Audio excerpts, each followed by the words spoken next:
Bapak Tabrani Ron ini Bang. Assalamualaikum Ustaz.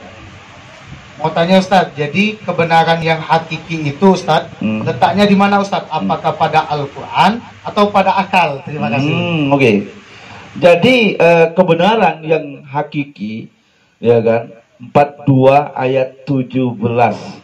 Setiap kebenaran itu ada ukuran. Ketika tidak ada ukuran, bukan kebenaran. Jadi kebenaran itu ada ukurannya. Sebuah kitab itu ada ukurannya. Coba 42 ayat 17. A'udzubillahi minasyaitonirrajim. Surat Asy-Syura ayat 17. Allah lah yang menurunkan kitab dengan membawa kebenaran dan menurunkan neraca keadilan. Dan tahukah kamu, boleh jadi hari kiamat itu sudah dekat. Bahasa Arabnya coba. Allahul ladzi anzalal kitaba bil haqq. Kitab hak, kitab yang hak, yang tidak ada kitab yang lain. Kitab yang hak adalah aturan Allah, kitab yang diturunkan yang hak. Terus wal mizana wa ma yudrika la'alla sa'ata qarib. Dari kitab bil haq wal mizan. Kitab yang benar itu kitab yang turun dari Allah, tentu dengan neracanya, dengan timbangannya, ukuran. Contoh, ukuran. Mengukur panjang alatnya apa? Meteran. Ada meteran. Ngukur panjang Meteran. Ngukur panas udara dingin pakai apa? Termometer. Kalau ngukur benar salah pakai apa? Nah, pakai apa? Pakai Benar salah aja kan? Iya.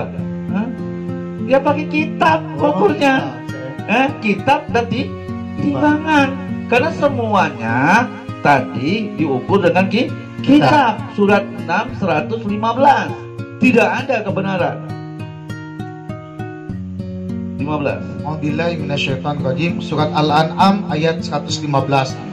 Telah sempurnalah kalimat Tuhanmu Al-Quran sebagai kalimat yang benar dan adil. Tidak ada yang dapat merubah-rubah kalimat-kalimatnya, dan dialah yang maha mendengar lagi maha mengetahui. Jadi ukuran sebuah kebenaran pertama dengan kitab. Yang kedua pakai akal. Ketika kita ngaji, ketika kita pakai kitab harus menggunakan pakai akal. Dua-duanya benar, tapi bukan diakalin.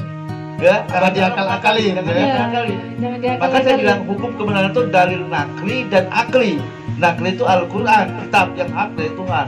Kalau kita nganggap Tuhan sebagai hakim kita. Yang kedua, Allah titip akal dengan kita untuk selalu kita gunakan, ya kan? Ketika kita mengaji dimanapun tidak menggunakan akal, cuma menggunakan fanatik, maka di situ salah. Surah 10 Yunus ayat 100. Surah 10 Yunus ayat 100. A'udzubillahi minasyaitonirrajim. Surat Yunus ayat 100. Dan tidak ada seorang pun akan beriman kecuali dengan izin Allah. Dan Allah menimpakan kemurkaan kepada orang-orang yang tidak mempergunakan akalnya. Jadi ketika hukum ini turun, kita harus menggunakan akal. Jadi akal dan hukum itu saling berkaitan, ya kan? Hukum itu, kitab ini sebagai gini loh. Akal, ya kan? Itu ibaratkan kalau orang menggunakan akal tanpa kitab, kitab itu seperti obor. Oke? Kalau kamu jalan di waktu siang, bisa nggak kamu ada lubang bisa menghindar? Bisa aja. Karena apa? Menggunakan akal. Oke? Ya. Ketika kamu berjalan di tengah malam, di situ ada lubang, bisa nggak kamu bisa bedakan? Bisa. Hah? Bisa Gelap. tapi gelap gitu. Takutnya akal mau gelap juga. Maka butuh namanya kitab aturan Tuhan, yaitu sebagai obor. Makanya Al-Quran sebagai cahaya, sebagai nurul mubin minazulumati ilan nur. Akal ini bisa juga gelap. Di Indonesia banyak nggak orang yang berakal? Banyak. Kok korupsi? Oh iya. Jadi ya. Tahu nggak bahwa ini duit dia bukan punya dia, ini duit dia, ini bukan duit dia. Tahu kalau dia itu bukan duit dia? Tahu sepertinya. Orang ini berakal nggak? Punya akal nggak dia? Punya akal. Profesor nggak? Profesor. Apa maling? Kan gitu.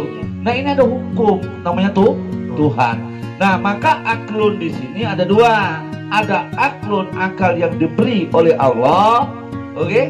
Yang sejak manusia lahir bisa membedakan mana yang benar mana yang salah itu akal, ya kan? Nah, tapi ada akal butuh juga petunjuk, namanya cahaya, yaitu kitab aturan, ya kan? Seperti itu. Nah, akal diberikan oleh manusia, oleh Allah kepada manusia. Bedanya binatang dengan manusia itu di akal. Oke? Nah, akal ini di belajar diasah menjadi akademi seorang profesor. Tapi ada namanya akal ulul albab. Akalnya Tuhan masuk ke dia karena ahlaknya.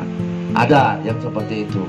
Ya kan? Seperti itu. Jadi akal dan Al-Qur'an dan kitab itu dua-duanya sangat penting. Kalau dalam kitab Aqidatul Wasatiyah karangan Ibnu Taimiyah, untuk menguji sebuah hukum ada dua dalil, yaitu dalil akli dan nakli.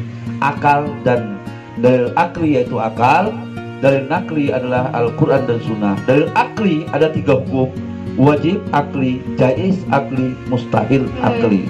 Jadi ketika saya ngomong gini, saya ngomong mustahil jaiz akli. Dita, besok hari apa? Kamis. Rabu. Besok hari kan? Rabu. Saya ngomong Rabu besok hujan, percaya nggak kamu? Tak percaya. Saya nggak percaya kalau belum besok. Enggak, saya tanya, besok saya bilang dengan lo, besok Rabu hujan, percaya nggak? Enggak. Enggak. Ya, belum tahu ya. Nah, di sinilah kalau ketika kamu jawab iya atau tidak, iya, oh besok hujan, berarti kamu lebih dulu dari Tuhan. Atau kamu jawab tidak, menurut Tuhan, jawabnya jaiz akal, boleh saja. Oh, boleh. Jawab tengah-tengahnya berarti boleh. Iya, boleh.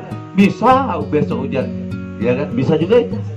Nah, itu namanya wajaiz akal.